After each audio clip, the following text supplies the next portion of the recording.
أعوذ بالله من الشيطان الرجيم. بسم الله الرحمن الرحيم. يا أيها المزمل قم الليل إلا قليلا نصفه أو انقص منه قليلا أو زد عليه ورتل القرآن ترتيلا إنا سنلقي عليك قولا ثقيلا إن ناشئة الليل هي أشد وطئا وأقوم قيلا إن لك في النهار سبحا طويلا واذكر اسم ربك وتبتل إليه تبتيلا رب المشرق والمغرب لا إله إلا هو فاتخذه وكيلا واصبر على ما يقولون وهجرهم هجرا جميلا وذرني والمكذبين أولي النعمة ومهلهم قليلا إن لدينا أنكالا وجحيما وطعاما ذا غصة وعذابا أليما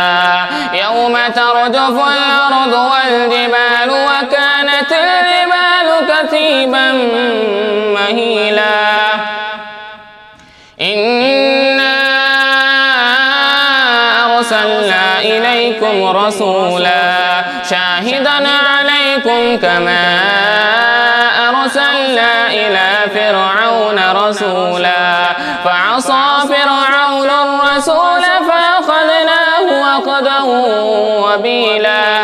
فكيف تتقون إن كفرتم يوما يجعل الولدان شيبا السماء منفطر به كان وعده مفعولا إن هذه تذكرة فمن شاء اتخذ إلى ربه سبيلا إن ربك يعلم أنك تقوم أدنى من ثلثي الليل ونصفه وثلثه وطائفة من الذين معك والله يقدر الليل والنهار علم أن لن تحصوه فتاب عليكم فاقرؤوا ما تيسر من القرآن علم أن سيكون منكم مرضى وآخرون يضربون في الأرض يبتغون من فضل الله وآخرون يقاتلون في سبيل الله فاقرؤوا ما تيسر منه وأقيموا الصلاة وآتوا الزكاة وأقرضوا الله قرضا حسنا وما تقدموا لأنفسكم من خير تجدوه عند الله هو خيرا وأعظم أجرا واستغفروا الله إن الله غفور رحيم